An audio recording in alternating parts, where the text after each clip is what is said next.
ಪರಮಾತ್ಮನ ಮಡಿಲಲ್ಲಿ. ಜ್ಞಾನಾಮೃತ ಹೊಳೆ ಯೋಗಾಗ್ನಿಯ ಮಳೆ ಎಂದೆಂದು ಚಿಮ್ಮುತ್ತಿರಲಿ. ಜ್ಞಾನಾಮೃತ ಹೊಳೆ ಯೋಗಾಗ್ನಿಯ ಮಳೆ ಎಂದೆಂದು ಚಿಮ್ಮುತ್ತಿರಲಿ. ಈ ಸಂಗಮ ಯುಗದಲ್ಲಿ ಪರಮಾತ್ಮನ ಮಡಿಲಲ್ಲಿ. ಈ ಸಂಗಮ ಯುಗದಲ್ಲಿ ಪರಮಾತ್ಮನ ಮಡಿಲಲ್ಲಿ.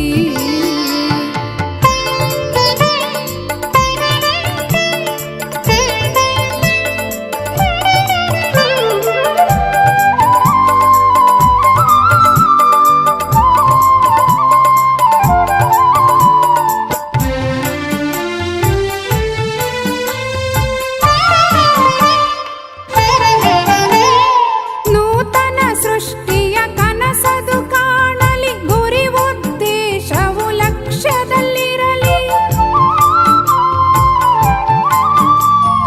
ನೂತನ ಸೃಷ್ಟಿಯ ಕನಸದು ಕಾಣಲಿ, ಗುರಿ ಉದ್ದೇಶವು ಲಕ್ಷ್ಯದಲ್ಲಿರಲಿ. ಜ್ಞಾನೇಂದ್ರಿಯಗಳು ಜಾಗೃತವಾಗಲಿ, ಜ್ಞಾನೇಂದ್ರಿಯಗಳು ಜಾಗೃತವಾಗಲಿ. ಕರ್ಮೇಂದ್ರಿಯಗಳು ಶೀತಲವಾಗಲಿ, ಕರ್ಮೇಂದ್ರಿಯಗಳು ಶೀತಲವಾಗಲಿ. ಸಂಗಮ ಯುಗದಲ್ಲಿ ಪರಮಾತ್ಮನ ಮಡಿಲಲ್ಲಿ. ಈ ಸಂಗಮ ಯುಗದಲ್ಲಿ ಪರಮಾತ್ಮನ ಮಡಿಲಲ್ಲಿ.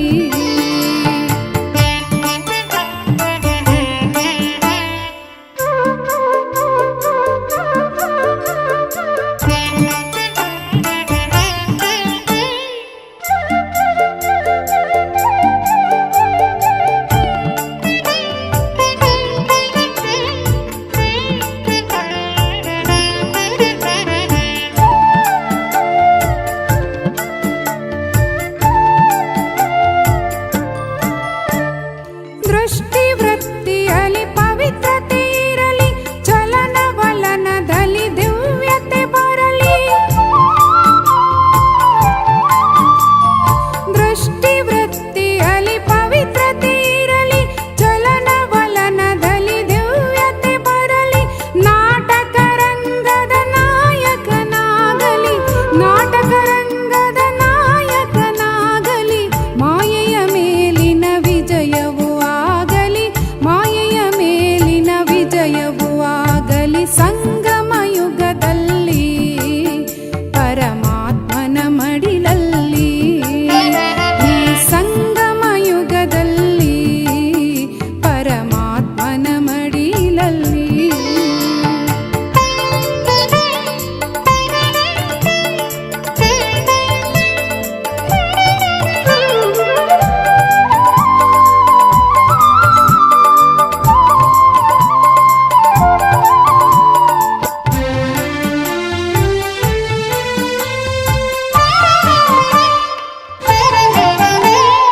ಆತ್ಮದ ಜ್ಯೋತಿಯು ಪ್ರಜ್ವಲವಾಗಲಿ, ಸಂಸ್ಕಾರಗಳು ಶ್ರೇಷ್ಠತೆಗೇರಲಿ.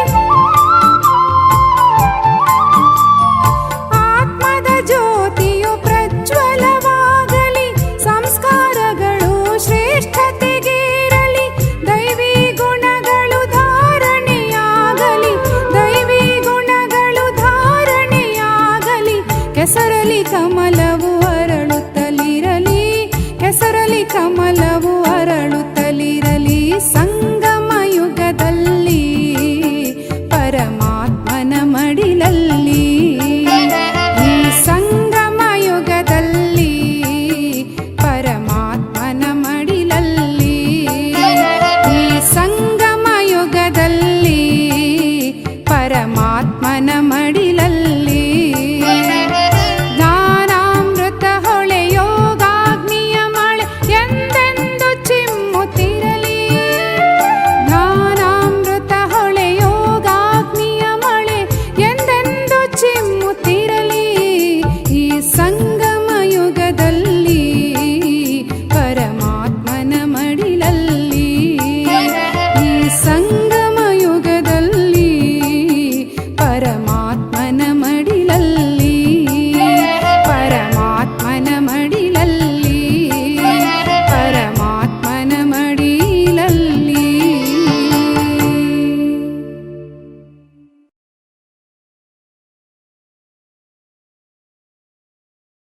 ಓಂ ಶಾಂತಿ. ಇಂದಿನ ದಿನಾಂಕ 10/1/2025. ಪ್ರಾರ್ಥ ಮುರಳಿ ಬಾಪ್ತಾದ ಮಧುಬನ. ಮಧುರ ಮಕ್ಕಳೇ, ತಂದೆಯು ನಿಮಗೆ ಜ್ಞಾನ ಯೋಗದ ಔಷಧಿಯನ್ನು ತಿನ್ನಿಸಿ ಶ್ರೇಷ್ಠವಾದ ಸತ್ಕಾರವನ್ನು ಮಾಡುತ್ತಾರೆ. ಅಂದ ಮೇಲೆ ಸದಾ ಖುಷಿ ಮೋಜಿನಲ್ಲಿರಿ ಮತ್ತು ಶ್ರೀಮತದನುಸಾರ ಎಲ್ಲರ ಸತ್ಕಾರ ಮಾಡುತ್ತಾ ಸಾಗಿರಿ. ಪ್ರಶ್ನೆ: ಈ ಸಂಗಮ ಯುಗದಲ್ಲಿ ತಮ್ಮ ಬಳಿ ಎಲ್ಲದಕ್ಕಿಂತಲೂ ಅಮೂಲ್ಯವಾದ ವಸ್ತು ಯಾವುದಿದೆ? ಅದರ ಸಂಭಾಲನೆಯನ್ನು ಮಾಡಬೇಕಾಗಿದೆ. ಉತ್ತರ: ಈ ಸರ್ವೋತ್ತಮ ಬ್ರಾಹ್ಮಣ ಕುಲದಲ್ಲಿ ತಮ್ಮ ಈ ಜೀವನವು ಬಹಳ ಅಮೂಲ್ಯವಾದುದಾಗಿದೆ. ಆದ್ದರಿಂದ ಶರೀರದ ಸಂಭಾಲನೆಯನ್ನು ಅವಶ್ಯವಾಗಿ ಮಾಡಬೇಕಾಗಿದೆ. ಈಗಲ್ಲ, ಇದಂತೂ ಮಣ್ಣಿನ ಗೊಂಬೆಯಾಗಿದೆ. ಇದು ಎಲ್ಲಿಯಾದರೂ ಸಮಾಪ್ತಿಯಾಗಿ ಬಿಡಲಿ. ಇಲ್ಲ, ಇದನ್ನು ಬದುಕಿಸಿಡಬೇಕಾಗಿದೆ. ರೋಗಿಯಾಗುತ್ತದೆ ಎಂದರೆ ಅದರಿಂದ ಬೇಸರವಾಗಬಾರದು. ಅದಕ್ಕೆ ಹೇಳಿರಿ, ಶಿವತಂದೆಯನ್ನು ನೆನಪು ಮಾಡಿರಿ. ಎಷ್ಟು ನೆನಪು ಮಾಡುತ್ತೀರಿ ಅಷ್ಟು ಪಾಪಗಳು ಕಳೆದು ಹೋಗುತ್ತದೆ. ಅದರ ಸೇವೆಯನ್ನು ಮಾಡಬೇಕು. ಜೀವಂತವಾಗಿರಿ. ಶಿವತಂದೆಯನ್ನು ನೆನಪು ಮಾಡುತ್ತಿರಲಿ. ಓಂ ಶಾಂತಿ. ಜ್ಞಾನದ 3ನೆಯ ನೇತ್ರವನ್ನು ಕೊಡುವ ಆತ್ಮಿಕ ತಂದೆಯು ಕುಳಿತು ಆತ್ಮಿಕ ಮಕ್ಕಳಿಗೆ ತಿಳಿಸುತ್ತಾರೆ.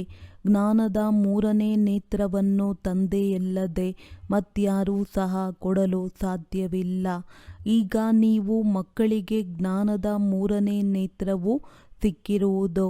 ಈಗ ನೀವು ಮಕ್ಕಳು ತಿಳಿದಿದ್ದೀರಿ, ಈ ಹಳೆಯ ಪ್ರಪಂಚವು ಬದಲಾಗುವುದಿದೆ. ಪಾಪ ಮನುಷ್ಯರಿಗೆ ಗೊತ್ತೇ ಇಲ್ಲ. ಇದನ್ನು ಯಾರು ಬದಲಾಯಿಸುತ್ತಾರೆ ಮತ್ತು ಹೇಗೆ ಬದಲಾಯಿಸುತ್ತಾರೆ?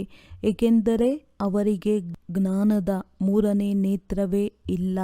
ನೀವು ಮಕ್ಕಳಿಗೀಗ ಜ್ಞಾನದ 3ನೇ ನೇತ್ರವು ಸಿಕ್ಕಿದೆ. ಅದರಿಂದ ನೀವು ಸೃಷ್ಟಿಯ ಆದಿ ಮಧ್ಯ ಅಂತ್ಯವನ್ನು ತಿಳಿದಿದ್ದೀರಿ. ಇದು ಜ್ಞಾನದ ಸ್ಯಾಕ್ರಿನ್ ಆಗಿದೆ. ಸ್ಯಾಕ್ರಿನ್ನ ಒಂದು ಹನಿಯೂ ಸಹ ಎಷ್ಟೊಂದು ಮಧುರವಾಗಿರುತ್ತದೆ. ಜ್ಞಾನದ ಆ ಒಂದೇ ಅಕ್ಷರವಾಗಿದೆ ಮನ್ಮನಾಭವ. ಈ ಅಕ್ಷರವು ಎಷ್ಟೊಂದು ಮಧುರವಾಗಿದೆ. ತಮ್ಮನ್ನು ಆತ್ಮವೆಂದು ತಿಳಿದು ತಂದೆಯನ್ನು ನೆನಪು ಮಾಡಿರಿ. ತಂದೆಯು ಶಾಂತಿಧಾಮ ಮತ್ತು ಸುಖಧಾಮದ ಮಾರ್ಗವನ್ನು ತಿಳಿಸುತ್ತಿದ್ದಾರೆ. ತಂದೆಯು ಮಕ್ಕಳಿಗೆ ಸ್ವರ್ಗದ ಆಸ್ತಿಯನ್ನು ಕೊಡಲು ಬಂದಿದ್ದಾರೆ. ಅಂದ ಮೇಲೆ ಮಕ್ಕಳಿಗೆ ಎಷ್ಟೊಂದು ಖುಷಿ ಇರಬೇಕು. ಹೇಳುತ್ತಾರೆ, ಖುಷಿಯಂತಹ ಔಷಧಿಯೇ ಇಲ್ಲ. ಯಾರು ಸದಾ ಖುಷಿ ಮೋಜಿನಲ್ಲಿರುತ್ತಾರೆ ಅವರಿಗಾಗಿ ಇದು ಔಷಧಿಯಾಗುತ್ತದೆ. 21 ಜನ್ಮಗಳು ಮೋಜಿನಲ್ಲಿರುವ ಈ ಔಷಧಿಯು ಬಹಳ ಶ್ರೇಷ್ಠವಾದುದಾಗಿದೆ. ಈ ಔಷಧಿಯನ್ನು ಸದಾ ಒಬ್ಬರಿನ್ನೊಬ್ಬರಿಗೆ ತಿನ್ನಿಸುತ್ತಿರಿ. ಇದಾಗಿದೆ ಒಬ್ಬರಿನ್ನೊಬ್ಬರಿಗೆ ಶ್ರೇಷ್ಠವಾದ ಸತ್ಕಾರ. ಇಂತಹ ಸತ್ಕಾರವನ್ನು ಮತ್ಯಾವುದೇ ಮನುಷ್ಯನಿಗೆ ಮಾಡಲು ಸಾಧ್ಯವಿಲ್ಲ. ನೀವು ಮಕ್ಕಳು ಶ್ರೀಮತದಂತೆ ಎಲ್ಲರ ಆತ್ಮಿಕ ಸತ್ಕಾರವನ್ನು ಮಾಡುತ್ತೀರಿ. ಸತ್ಯವಾದ ಖುಷಿಯ ವಿಷಯವೂ ಇದೇ ಆಗಿದೆ.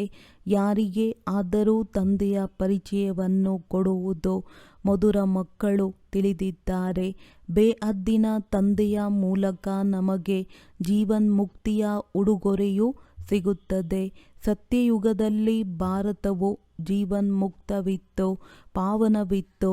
ತಂದೆಯು ಬಹಳ ಶ್ರೇಷ್ಠವಾದ ಔಷಧಿಯನ್ನು ಕೊಡುತ್ತಾರೆ. ಆದ್ದರಿಂದ ಗಾಯನವಿದೆ. ಅತೀಂದ್ರಿಯ ಸುಖವನ್ನು ಕೇಳಬೇಕೆಂದರೆ ಗೋಪಿಕೆಯರಿಂದ ಕೇಳಿರಿ. ಇದು ಜ್ಞಾನ ಮತ್ತು ಯೋಗದ ಎಷ್ಟೊಂದು ಫಸ್ಟ್ ಕ್ಲಾಸ್ ಅದ್ಭುತವಾದ ಔಷಧಿಯಾಗಿದೆ. ಮತ್ತು ಈ ಔಷಧಿಯು ಒಬ್ಬ ಆತ್ಮಿಕ ಸರ್ಜನ್ನ ಬಳಿಯೇ ಇದೆ. ಮತ್ಯಾರಿಗೂ ಈ ಔಷಧಿಯು ಗೊತ್ತೇ ಇಲ್ಲ. ತಂದೆಯು ಹೇಳುತ್ತಾರೆ, ಮಧುರ ಮಕ್ಕಳೇ, ನಿಮಗಾಗಿ ಅಂಗೈಯಲ್ಲಿ ಉಡುಗೊರೆಯನ್ನು ತೆಗೆದುಕೊಂಡು ಬಂದಿರುವೆನು. ಜೀವನ್ಮುಕ್ತಿಯ ಈ ಉಡುಗೊರೆಯು ನನ್ನ ಬಳಿಯೇ ಇರುತ್ತದೆ. ಕಲ್ಪಕಲ್ಪವೂ ನಾನೇ ಬಂದು ನಿಮಗೆ ಈ ಉಡುಗೊರೆಯನ್ನು ಕೊಡುತ್ತೇನೆ. ನಂತರ ರಾವಣನು ಕಸಿದುಕೊಳ್ಳುತ್ತಾನೆ. ಅಂದ ಮೇಲೆ ಈಗ ನೀವು ಮಕ್ಕಳಿಗೆ ಎಷ್ಟೊಂದು ಖುಷಿ ನಶೆ ಏರಿರಬೇಕೋ ನೀವು ತಿಳಿದಿದ್ದೀರಿ. ನಮಗೆ ಒಬ್ಬರೇ ತಂದೆ ಟೀಚರ್ ಮತ್ತು ಸತ್ಯವಾದ ಸದ್ಗುರುವಿದ್ದಾರೆ. ಅವರು ನಮ್ಮನ್ನು ಜೊತೆಯಲ್ಲಿ ಕರೆದುಕೊಂಡು ಹೋಗುತ್ತಾರೆ. ಅತಿ ಪ್ರಿಯವಾದ ತಂದೆಯ ವಿಶ್ವದ ರಾಜ್ಯಭಾಗ್ಯವು ಸಿಗುತ್ತದೆ. ಇದು ಕಡಿಮೆ ಮಾತೇನು. ಮಕ್ಕಳು ಸದಾ ಹರ್ಷಿತವಾಗಿರಬೇಕು. ಈಶ್ವರೀಯ ವಿದ್ಯಾರ್ಥಿ ಜೀವನವು ಅತ್ಯಮೂಲ್ಯವಾದುದು. ಇದು ಈಗಿನದ್ದೇ ಗಾಯನವಲ್ಲವೇ? ನಂತರ ಹೊಸ ಪ್ರಪಂಚದಲ್ಲಿ ನೀವು ಸದಾ ಖುಷಿಯನ್ನೇ ಆಚರಿಸುತ್ತಿರುತ್ತೀರಿ.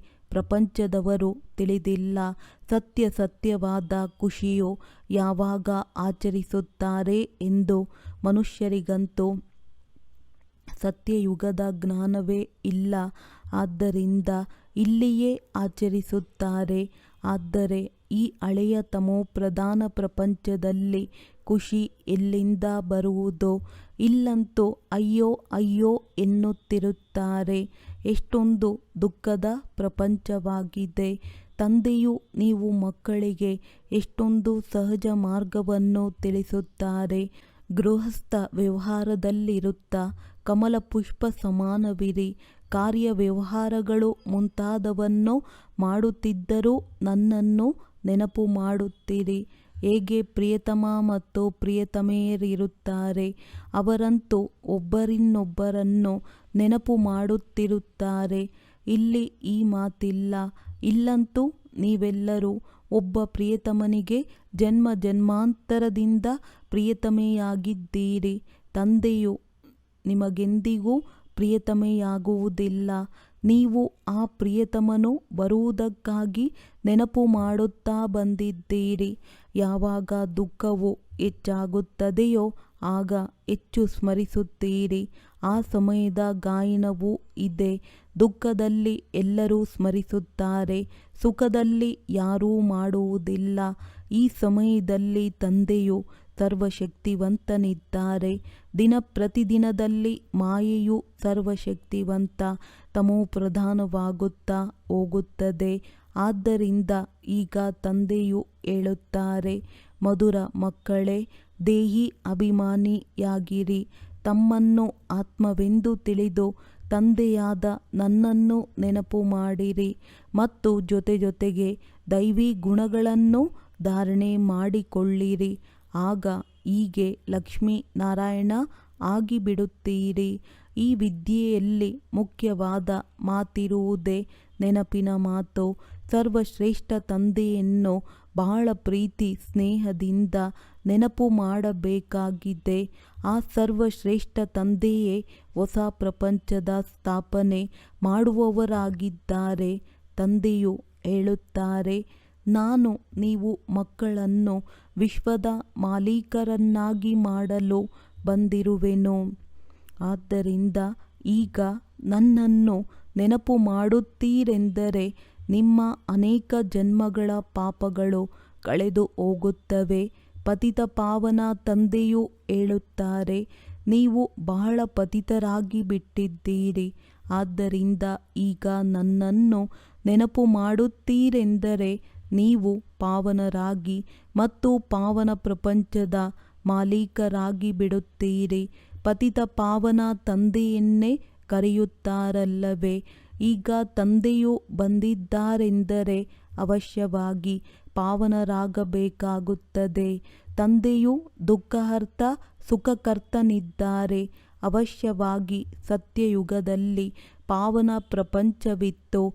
ಆಗ ಎಲ್ಲರೂ ಸುಖಿಗಳೇ ಇದ್ದರು. ಈಗ ತಂದೆಯು ಪುನಃ ಹೇಳುತ್ತಾರೆ, ಮಕ್ಕಳೇ, ಶಾಂತಿಧಾಮ ಮತ್ತು ಸುಖಧಾಮವನ್ನು ನೆನಪು ಮಾಡುತ್ತೀರಿ. ಈಗಿರುವುದು ಸಂಗಮ ಯುಗ. ಅಂಬಿಗನು ನಿಮ್ಮನ್ನು ಈ ದಡದಿಂದ ಆ ದಡದಲ್ಲಿ ಕರೆದುಕೊಂಡು ಹೋಗುತ್ತಾರೆ. ದೋಣಿ ಏನು ಒಬ್ಬರದ್ದಲ್ಲ, ಇಡೀ ಪ್ರಪಂಚವೇ ಹೇಗೆಂದರೆ ಒಂದು ಹಡಗು ಆಗಿದೆ. ಅದನ್ನು ಪಾರು ಮಾಡಿಬಿಡುತ್ತಾರೆ. ನೀವು ಮಧುರ ಮಕ್ಕಳು ಎಷ್ಟೊಂದು ಖುಷಿಯಲ್ಲಿ ನರ್ತಿಸಬೇಕು. ನಿಮಗಂತೂ ಸದಾ ಖುಷಿಯೇ ಖುಷಿ ಇದೆ. ಬೇಹದ್ದಿನ ತಂದೆಯೂ ನಮಗೆ ಓದಿಸುತ್ತಿದ್ದಾರೆ. ವಾವ್, ಇದನ್ನಂತೂ ಎಂದಿಗೂ ಕೇಳಿಲ್ಲ, ಓದಿಲ್ಲ.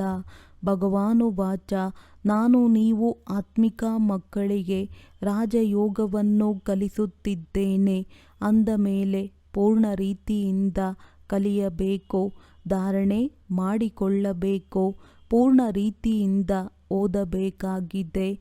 ವಿದ್ಯೆಯನ್ನು ಓದುವುದರಲ್ಲಿ ನಂಬರ್ ವಾರಂತೂ ಇದ್ದೇ ಇರುತ್ತಾರೆ. ತಮ್ಮನ್ನು ನೋಡಿಕೊಳ್ಳಬೇಕು. ನಾನು ಉತ್ತಮನೇ, ಮಧ್ಯಮನೇ ಅಥವಾ ಕನಿಷ್ಠನೇ? ತಂದೆಯು ಹೇಳುತ್ತಾರೆ, ತಮ್ಮನ್ನು ನೋಡಿಕೊಳ್ಳಿ. ನಾನು ಶ್ರೇಷ್ಠ ಪದವಿಯನ್ನು ಪಡೆಯಲು ಯೋಗ್ಯನಿದ್ದೇನೆಯೇ? ಆತ್ಮಿಕ ಸೇವೆಯನ್ನು ಮಾಡುತ್ತೇನೆಯೇ?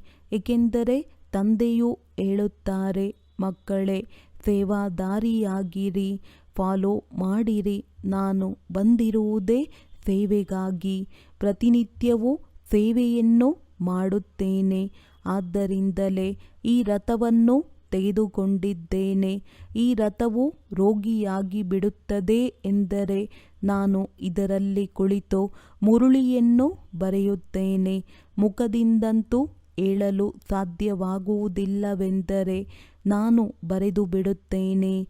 ಅದರಿಂದ ಮಕ್ಕಳಿಗಾಗಿ ಮುರುಳಿ ಮಿಸ್ ಆಗುವುದಿಲ್ಲ. ಅಂದಾಗ ನಾನು ಸೇವೆಯಲ್ಲಿದ್ದೇನೆ ಅಲ್ಲವೇ? ಇದಾಗಿದೆ ಆತ್ಮಿಕ ಸೇವೆ. ಹಾಗಾದರೆ ನೀವು ಮಕ್ಕಳು ಸಹ ತಂದೆಯ ಸೇವೆಯಲ್ಲಿ ತೊಡಗಿಬಿಡಿ. On God fatherly service.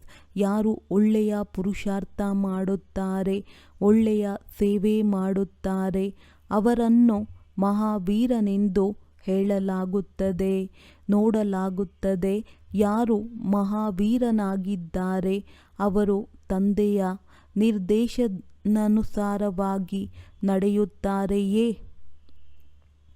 ತಂದೆಯ ಆದೇಶವಿದೆ, ತಮ್ಮನ್ನು ಆತ್ಮನೆಂದು ತಿಳಿದು ಸಹೋದರನನ್ನು ನೋಡಿರಿ. ಈ ಶರೀರವನ್ನು ಮರೆತು ಬಿಡಿ. ತಂದೆಯೂ ಸಹ ಶರೀರವನ್ನು ನೋಡುವುದಿಲ್ಲ. ತಂದೆಯು ಹೇಳುತ್ತಾರೆ, ನಾನು ಆತ್ಮರನ್ನು ನೋಡುವೆನು. ಬಾಕಿ ಇದಂತೂ ಜ್ಞಾನವಾಗಿದೆ. ಆತ್ಮವು ಶರೀರವಿಲ್ಲದೆ ಮಾತನಾಡಲು ಸಾಧ್ಯವಿಲ್ಲ. ನಾನೂ ಸಹ ಈ ಶರೀರದಲ್ಲಿ ಬಂದಿರುವೆನು, ಲೋನ್ ತೆಗೆದುಕೊಂಡಿರುವೆನು. ಶರೀರದ ಜೊತೆಯೇ ಆತ್ಮವು ಓದಲು ಸಾಧ್ಯ. ಬಾಬಾರವರ ಸಿಂಹಾಸನವು ಇಲ್ಲಿ ಭ್ರುಕುಟಿ ಇದೆ. ಇದು ಅಕಾಲ ಸಿಂಹಾಸನವಾಗಿದೆ. ಆತ್ಮವು ಅಕಾಲ ಮೂರ್ತಿಯಾಗಿದೆ. ಆತ್ಮವೆಂದಿಗೂ ಸಹ ಚಿಕ್ಕದ್ದು ದೊಡ್ಡದಾಗುವುದಿಲ್ಲ. ಶರೀರವು ಚಿಕ್ಕದ್ದು ದೊಡ್ಡದಾಗುತ್ತದೆ. ಯಾರೆಲ್ಲ ಆತ್ಮರಿದ್ದಾರೆ ಅವರೆಲ್ಲರೂ ಸಿಂಹಾಸನವು ಈ ಭ್ರುಕುಟಿಯಾಗಿದೆ. ಶರೀರವಂತೂ ಎಲ್ಲರದ್ದು ಭಿನ್ನ ಭಿನ್ನವಾಗಿರುತ್ತದೆ. ಕೆಲವರ ಅಕಾಲ ಸಿಂಹಾಸನವು ಪುರುಷನದ್ದಾಗಿರುತ್ತದೆ, ಕೆಲವರ ಅಕಾಲ ಸಿಂಹಾಸನವು ಸ್ತ್ರೀಯದ್ದಾಗಿರುತ್ತದೆ, ಕೆಲವರ ಅಕಾಲ ಸಿಂಹಾಸನವು ಮಕ್ಕಳದ್ದಾಗಿರುತ್ತದೆ. ತಂದೆಯು ಕುಳಿತು ಮಕ್ಕಳಿಗೆ ಆತ್ಮಿಕ ವ್ಯಾಯಾಮವನ್ನು ಕಲಿಸುತ್ತಾರೆ. ಯಾವಾಗ ಯಾರೊಂದಿಗೆ ಮಾತನಾಡುತ್ತೀರೆಂದರೆ ಮೊದಲು ತಮ್ಮನ್ನು ಆತ್ಮವೆಂದು ತಿಳಿಯಿರಿ. ನಾವು ಆತ್ಮ. ಇಂತಹ ಸಹೋದರನೊಂದಿಗೆ ಮಾತನಾಡುತ್ತೇನೆ. ತಂದೆಯ ಸಂದೇಶವನ್ನು ಕೊಡುತ್ತೇನೆ. ಶಿವ ತಂದೆಯನ್ನು ನೆನಪು ಮಾಡಿರಿ. ನೆನಪಿನಿಂದಲೇ ತುಕ್ಕು ಬಿಡುತ್ತದೆ. ಚಿನ್ನದಲ್ಲಿ ಯಾವಾಗ ಅಲಾಯ್ ಹಾಕುತ್ತಾರೆ ಆಗ ಚಿನ್ನದ ಮೌಲ್ಯವು ಕಡಿಮೆಯಾಗಿ ಬಿಡುತ್ತದೆ. ನೀವು ಆತ್ಮರಲ್ಲಿಯೂ ತುಕ್ಕು ಬೀಳುವುದರಿಂದ ನೀವು ಮೌಲ್ಯವಿಲ್ಲದಿರುವವರು ಆಗಿಬಿಟ್ಟಿದ್ದೀರಿ. ಈಗ ಮತ್ತೆ ಪಾವನರಾಗಬೇಕಾಗಿದೆ. ನೀವು ಆತ್ಮರಿಗೆ ಈಗ ಜ್ಞಾನದ ಮೂರನೇ ನೇತ್ರವು ಸಿಕ್ಕಿದೆ. ಆ ನೇತ್ರದಿಂದ ತಮ್ಮ ಸಹೋದರರನ್ನು ನೋಡಿರಿ. ಸಹೋದರನನ್ನು ನೋಡುವುದರಿಂದ ಕರ್ಮೇಂದ್ರಿಯಗಳು ಚಂಚಲವಾಗುವುದಿಲ್ಲ. ರಾಜ್ಯಭಾಗ್ಯವನ್ನು ತೆಗೆದುಕೊಳ್ಳಬೇಕು. ವಿಶ್ವದ ಮಾಲೀಕರಾಗಬೇಕೆಂದರೆ ಈ ಪರಿಶ್ರಮ ಪಡಬೇಕು. ಸಹೋದರನೆಂದು ತಿಳಿದು ಎಲ್ಲರಿಗೂ ಜ್ಞಾನವನ್ನು ಕೊಡಿ. ಮತ್ತೆ ಈ ಹವ್ಯಾಸವು ಪರಿಪಕ್ವವಾಗಿ ಬಿಡುತ್ತದೆ. ಸತ್ಯವಾದ ಸಹೋದರರು ನೀವೆಲ್ಲರೂ ಆಗಿದ್ದೀರಿ. ತಂದೆಯೂ ಸಹ ಮೇಲಿಂದ ಬಂದಿದ್ದಾರೆ, ನೀವು ಬಂದಿದ್ದೀರಿ. ತಂದೆಯು ಮಕ್ಕಳ ಸಹಿತವಾಗಿ ಸೇವೆಯನ್ನು ಮಾಡುತ್ತಿದ್ದಾರೆ. ಸೇವೆ ಮಾಡುವ ಸಾಹಸವನ್ನು ತಂದೆಯು ಕೊಡುತ್ತಾರೆ. ಸಾಹಸ ಮಕ್ಕಳದ್ದು, ಸಹಯೋಗ ತಂದೆಯದ್ದು. ಅಂದ ಮೇಲೆ ಈ ಅಭ್ಯಾಸವನ್ನು ಮಾಡಬೇಕಾಗಿದೆ. ನಾನು ಆತ್ಮನು ಸಹೋದರನಿಗೆ ಓದಿಸುತ್ತಿದ್ದೇನೆ. ಆತ್ಮವು ಓದುತ್ತದೆ ಎಲ್ಲವೇ. ಇದಕ್ಕೆ ಆಧ್ಯಾತ್ಮಿಕ ಜ್ಞಾನವೆಂದು ಹೇಳಲಾಗುತ್ತದೆ. ಇದು ಆತ್ಮಿಕ ತಂದೆಯಿಂದಲೇ ಸಿಗುತ್ತದೆ. ಸಂಗಮದಲ್ಲಿಯೇ ತಂದೆಯು ಬಂದು ಈ ಜ್ಞಾನವನ್ನು ಕೊಡುತ್ತಾರೆ. ತಮ್ಮನ್ನು ಆತ್ಮನೆಂದು ತಿಳಿಯಿರಿ. ನೀವು ಅಶರೀರಿಯಾಗಿ ಬಂದಿದ್ದೀರಿ. ನಂತರ ಇಲ್ಲಿ ಶರೀರ ಧಾರಣೆ ಮಾಡಿ 84 ಜನ್ಮಗಳ ಪಾತ್ರವನ್ನು ಅಭಿನಯಿಸಿದ್ದೀರಿ. ಈಗ ಮತ್ತೆ ಹಿಂತಿರುಗಿ ನಡೆಯಬೇಕಾಗಿದೆ. ಆದ್ದರಿಂದ ತಮ್ಮನ್ನು ಆತ್ಮನೆಂದು ತಿಳಿದು ಸಹೋದರನ ದೃಷ್ಟಿಯಿಂದ ನೋಡಬೇಕಾಗಿದೆ.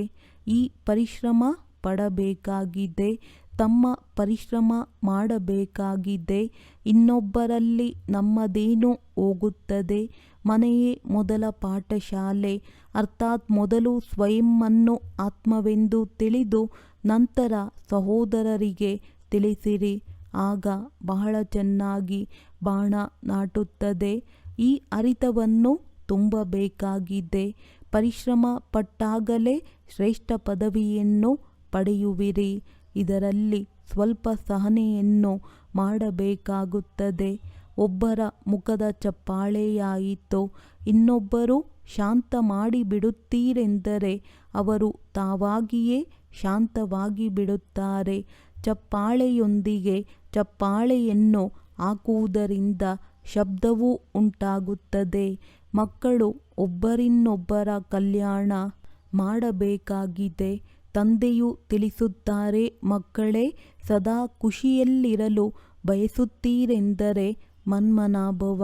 ತಮ್ಮನ್ನು ಆತ್ಮವೆಂದು ತಿಳಿದು ತಂದೆಯನ್ನು ನೆನಪು ಮಾಡಿರಿ. ಸಹೋದರರ ಆತ್ಮರನ್ನು ಕಡೆ ನೋಡಿರಿ. ಅಂದ ಮೇಲೆ ಮಕ್ಕಳಲ್ಲಿ ಆತ್ಮಿಕ ಯಾತ್ರೆಯಲ್ಲಿರುವ ಹವ್ಯಾಸವನ್ನು ಹಾಕಿಕೊಳ್ಳಬೇಕಾಗಿದೆ. ನಿಮ್ಮದೇ ಲಾಭದ ಮಾತಾಗಿದೆ. ತಂದೆಯ ಶಿಕ್ಷಣವನ್ನು ಸಹೋದರರಿಗೂ ಕೊಡಬೇಕಾಗಿದೆ.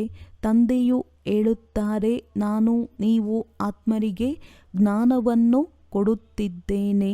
ಆತ್ಮವನ್ನೇ ನೋಡುತ್ತೇನೆ. ಮನುಷ್ಯನೊಂದಿಗೆ ಮಾತನಾಡುತ್ತಾರೆಂದರೆ ಅವರ ಮುಖವನ್ನು ನೋಡುತ್ತಾರಲ್ಲವೇ? ನೀವು ಆತ್ಮನೊಂದಿಗೆ ಮಾತನಾಡುತ್ತೀರೆಂದರೆ ಆತ್ಮವನ್ನೇ ನೋಡಬೇಕು. ಬಲೆ ಶರೀರದ ಮೂಲಕ ಜ್ಞಾನವನ್ನು ಕೊಡುತ್ತೀರಿ. ಆದರೆ ಇದರಲ್ಲಿ ಶರೀರದ ಬಾಣವನ್ನು ಮುರಿಯಬೇಕಾಗುತ್ತದೆ. ನಿಮ್ಮ ಆತ್ಮವು ತಿಳಿಯುತ್ತದೆ. ಪರಮಾತ್ಮ ತಂದೆಯು ನಮಗೆ ಜ್ಞಾನವನ್ನು ಕೊಡುತ್ತಿದ್ದಾರೆ. ತಂದೆಯೂ ಸಹ ಹೇಳುತ್ತಾರೆ, ಆತ್ಮರನ್ನು ನೋಡುತ್ತೇನೆ. ಆತ್ಮರೂ ಸಹ ಹೇಳುತ್ತಾರೆ, ನಾವು ಪರಮಾತ್ಮ ತಂದೆಯನ್ನು ನೋಡುತ್ತಿದ್ದೇವೆ. ಅವರಿಂದ ಜ್ಞಾನವನ್ನು ತೆಗೆದುಕೊಳ್ಳುತ್ತಿದ್ದೇವೆ. ಇದಕ್ಕೆ ಹೇಳಲಾಗುತ್ತದೆ ಆಧ್ಯಾತ್ಮಿಕ ಜ್ಞಾನದ ಲೇವಾದೇವಿ. ಆತ್ಮವು ಆತ್ಮದ ಜೊತೆ. ಆತ್ಮದಲ್ಲಿಯೇ ಜ್ಞಾನವಿದೆ. ಆತ್ಮಕ್ಕೆ ಜ್ಞಾನ ಕೊಡಬೇಕಾಗಿದೆ. ಇದು ಹೇಗೆಂದರೆ ಅರಿತವಿದ್ದಂತೆ. ನಿಮ್ಮ ಜ್ಞಾನದಲ್ಲಿ ಈ ಅರಿತವು ತುಂಬಿಬಿಡುತ್ತದೆ. ಅದರಿಂದ ಯಾರಿಗೆ ತಿಳಿಸುವುದರಿಂದ ತಕ್ಷಣದಲ್ಲಿ ಬಾಣ ನಾಟುತ್ತದೆ. ತಂದೆಯು ಹೇಳುತ್ತಾರೆ, ಅಭ್ಯಾಸ ಮಾಡಿ ನೋಡಿರಿ, ಬಾಣ ನಾಟುತ್ತದೆ ಅಲ್ಲವೇ? ಈ ಹೊಸ ಹವ್ಯಾಸವನ್ನು ಹಾಕಿಕೊಳ್ಳಬೇಕಾಗಿದೆ. ನಂತರ ಈ ಶರೀರದ ಪರಿವೆಯು ಹೊರಟು ಹೋಗುತ್ತದೆ.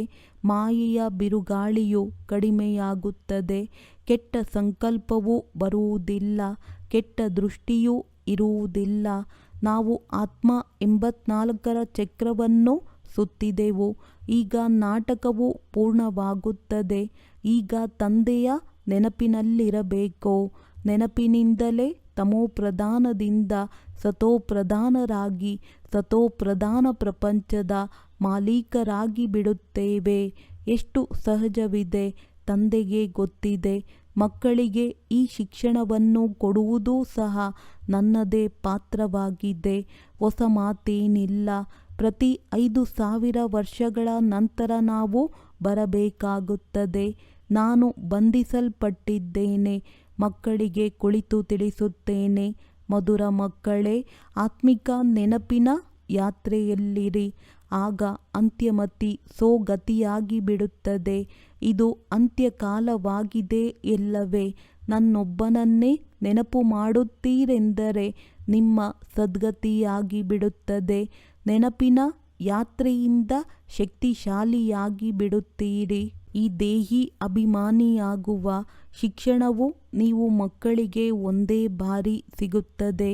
ಎಷ್ಟು ಅದ್ಭುತವಾದ ಜ್ಞಾನವಾಗಿದೆ. ಬಾಬಾರವರು ವಂಡರ್ಫುಲ್ ಆಗಿದ್ದಾರೆ. ಬಾಬಾರವರ ಜ್ಞಾನವು ವಂಡರ್ಫುಲ್ ಆಗಿದೆ ಎಂದು ಯಾರೂ ತಿಳಿಸಲು ಸಾಧ್ಯವಿಲ್ಲ. ಈಗ ಹಿಂತಿರುಗಿ ನಡೆಯಬೇಕು. ಆದ್ದರಿಂದ ಬಾಬಾ ಹೇಳುತ್ತಾರೆ, ಮಧುರ ಮಕ್ಕಳೇ, ಇದರ ಅಭ್ಯಾಸ ಮಾಡಿರಿ. ತಮ್ಮನ್ನು ಆತ್ಮವೆಂದು ತಿಳಿದು ಆತ್ಮನಿಗೆ ಜ್ಞಾನ ಕೊಡಿ. 3ನೆಯ ನೇತ್ರದಿಂದ ಸಹೋದರನನ್ನು ನೋಡಬೇಕು. ಇದೇ ಬಹಳ ಪರಿಶ್ರಮದ್ದಾಗಿದೆ. ಇದು ನೀವು ಬ್ರಾಹ್ಮಣರ ಸರ್ವೋತ್ತಮ ಸರ್ವಶ್ರೇಷ್ಠವಾದ ಕುಲವಾಗಿದೆ. ಈ ಸಮಯದಲ್ಲಿ ನಿಮ್ಮ ಜೀವನವು ಅಮೂಲ್ಯವಾದುದಾಗಿದೆ. ಆದ್ದರಿಂದ ಈ ಶರೀರದ್ದು ಸಂಭಾಲನೆ ಮಾಡಬೇಕು. ತಮೋಪ್ರಧಾನವಾಗಿರುವ ಕಾರಣದಿಂದ ಶರೀರದ ಆಯಸ್ಸು ಸಹ ಕಡಿಮೆಯಾಗುತ್ತಾ ಹೋಗುತ್ತದೆ. ಈಗ ನೀವೆಷ್ಟು ಯೋಗದಲ್ಲಿರುತ್ತೀರಿ ಅಷ್ಟು ಆಯಸ್ಸು ಹೆಚ್ಚಾಗುತ್ತದೆ. ನಿಮ್ಮ ಆಯಸ್ಸು ಹೆಚ್ಚುತ್ತಾ ಹೆಚ್ಚುತ್ತಾ 150 ವರ್ಷಗಳಾಗಿ ಬಿಡುತ್ತದೆ ಸತ್ಯಯುಗದಲ್ಲಿ. ಆದ್ದರಿಂದ ಶರೀರವನ್ನು ಸಂಭಾಲನೆ ಮಾಡಬೇಕು. ಈ ರೀತಿಯಂತೂ ಹೇಳುವುದಲ್ಲ. ಇದಂತೂ ಮಣ್ಣಿನ ಗೊಂಬೆ. ಇದು ಎಲ್ಲಾದರೂ ಸಮಾಪ್ತಿಯಾಗಿ ಬಿಡಲಿ. ಅಲ್ಲ, ಇದನ್ನು ಬದುಕಿಟ್ಟಿರಬೇಕು. ಇದು ಅಮೂಲ್ಯವಾದ ಜೀವನವಾಗಿದೆ ಎಲ್ಲವೇ. ಯಾವುದೇ ರೋಗವಾಗುತ್ತದೆ ಎಂದರೆ ಅದರ ಸೇವೆ ಮಾಡಬೇಕಾಗಿದೆ. ಬದುಕಿರಲಿ, ಶಿವ ತಂದೆಯನ್ನು ನೆನಪು ಮಾಡುತ್ತಿರಲಿ. ನಾವು ತಂದೆಯನ್ನು ನೆನಪು ಮಾಡುತ್ತಿರುತ್ತೇವೆ ಎನ್ನುವ ತಿಳುವಳಿಕೆಯಂತೂ ಇರುತ್ತದೆ ಎಲ್ಲವೇ. ಆತ್ಮವು ನೆನಪು ಮಾಡುತ್ತದೆ ತಂದೆಯಿಂದ ಆಸ್ತಿಯನ್ನು ಪಡೆಯುವುದಕ್ಕಾಗಿ. ಒಳ್ಳೆಯದು.